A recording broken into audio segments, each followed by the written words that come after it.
அன்னப்பறவைகளில் வெள்ளை, கருப்பு என 3 வகையான அன்னங்கள் காணப்படுகின்றன. வெள்ளை அன்னங்களில் ஒரு வகை ஊமை அன்னம் என்றும், மற்றையது பாடும் அன்னம் என்றும் அழைக்கப்படுகிறது. கருப்பு அன்னங்கள் பிரதானமாக ஆஸ்திரேலியாவின் தென்கிழக்கு மற்றும் தென்மேற்கு பகுதிகளில் இயற்கையாக வாழ்கின்றன. ஆஸ்திரேலியாவை தவிர நியூசிலாந்து மற்றும் உலகின் பல்வேறு விலங்கியல் பூங்காக்களிலும் இவை காணப்படுகின்றன. ஊமை அன்னம் மற்றும் பாடும் அன்னம் ஆகிய 2 வகையான அன்னப்பறவைகளும் ஐரோப்பா மற்றும் ஆசியாவின் பல பகுதிகளில் இயற்கையாகவே வாழ்கின்றன. வட அமெரிக்கா, ஆஸ்திரேலியா மற்றும் தென்னாப்பிரிக்கா போன்ற நாடுகளிலும் இவை காணப்படுகின்றன. பாலையும் நீரையும் ஒன்றாக கலந்து வைத்தால் நீரை விட்டுவிட்டு பாலை மட்டும் பிரித்து உண்ணும் ஆற்றல் இதற்கு இருப்பதாக சங்க காலத்திலிருந்து நம்பப்பட்டு வருகிறது.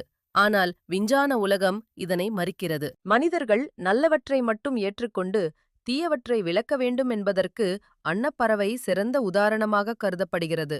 தமிழ் இலக்கியத்தில் நல்ல குணமுடைய அறிஞர்களை அன்னம் என்று குறிப்பிடுவதும் வழக்கமாக இருந்து வந்துள்ளது. இவை எப்போதும் தூய்மையான சூழலையே விரும்பும். நீரில் வாழ்ந்தாலும் தன் உடலை எப்போதுமே சுத்தமாக வைத்துக்கொள்ளும். நீரில் இருந்தாலும் அன்னத்தின் சிறகுகள் நனையாதவை. உலக வாழ்வில் இருந்து கொண்டே ஒட்டாமல் இருப்பதற்கு உதாரணமாக இந்த அன்னப்பறவைகளை சொல்கிறார்கள். இந்து சமயத்தில் இது ஞானத்தின் சின்னமாகவும் பிரம்மனின் வாகனமாகவும் போற்றப்படுகிறது.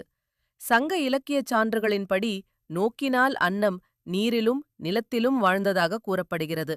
மழை மேகம் சூழும்போது மகிழ்ச்சியில் வானத்தில் கூட்டமாக பறக்கும் தன்மை கொண்டவை. நன்றாக நெடுந்தூரம் பறக்கக்கூடியவை, கூட்டமாக மேயும் இயல்பு கொண்டவை. பெண் அன்னத்தின் நடை அழகாக இருப்பதால் இதனை பெண்களின் நடைக்கு உவமானமாக இலக்கியங்களில் கையாண்டுள்ளனர். வீட்டின் கிழக்கு திசையில் அன்னப்பறவைகளின் படத்தை வைத்தால் வீடு மங்களகரமானதாகவும் வாஸ்து குறைபாடுகள் நீங்கும் எனவும் வாஸ்து சாஸ்திரம் கூறுகிறது. மகாபாரத்தில் வரும் நள தமயந்தி கதையில் நளனுக்கும் தமயந்திக்கும் தூது போகும் பறவையாக இது இருந்துள்ளது.